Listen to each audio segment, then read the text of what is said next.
200 bisons étaient en pleine migration. Juste au moment où ils allaient le percuter, ils se détournèrent tous de leur trajectoire. Le garçon leva les yeux et découvrit qu'un taureau se dressait devant lui, dispersant le troupeau pour le protéger. Une fois tous les bisons partis au loin, le vieux taureau fit demi-tour et s'éloigna directement. Le garçon en resta stupéfait. Il n'aurait jamais imaginé qu'après avoir été mordu par un lion, il obtiendrait le pouvoir du roi des bêtes, capable de comprendre le langage de tous les animaux. Et ce n'était pas tout. Sa force physique et sa puissance s'étaient considérablement accrues. Il lui suffisait d'aiguiser sa lance pour utiliser la force de l'ours et la projeter à plus d'1 kilomètre. Un petit cerf à côté prit peur et détala. Le garçon utilisa l'agilité du guépard et le rattrapa immédiatement, même face à la falaise qui se dressait devant lui. Il n'eut aucune crainte. Utilisant la force de saut du kangourou, il atteignit l'autre rive en toute sécurité. Regardant en arrière la paroi rocheuse escarpée, le garçon était ravi d'avoir acquis une telle condition physique. Mais soudain, il entendit des bruits provenant du lointain. Alors il utilisa immédiatement les techniques d'escalade du singe pour atteindre la cime de l'arbre à toute vitesse, transformant ses yeux pour avoir la vue de l'aigle. Le garçon aperçut un groupe de chasseurs. Ils chassaient cruellement dans la forêt. Le garçon ne pouvait le supporter.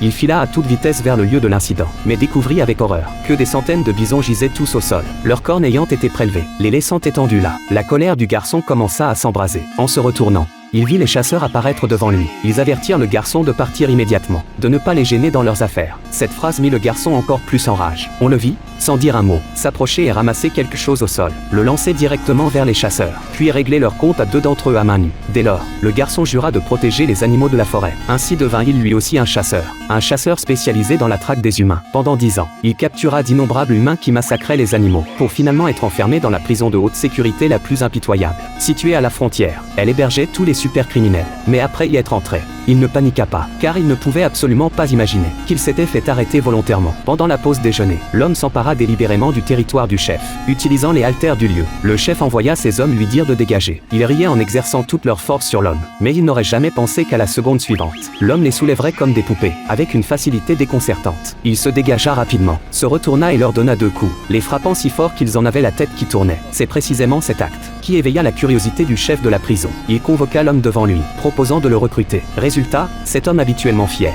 baissa la tête à cet instant et accepta. Cependant, ce n'était qu'une feinte. Son véritable objectif était de toucher la dent de tigre au sol. Juste au moment où le chef riait de bon cœur, l'homme utilisa directement la dent de tigre comme arme, lançant une attaque foudroyante. Les 2 sbires furent immédiatement neutralisés. Le chef voulut s'enfuir. Il était déjà trop tard.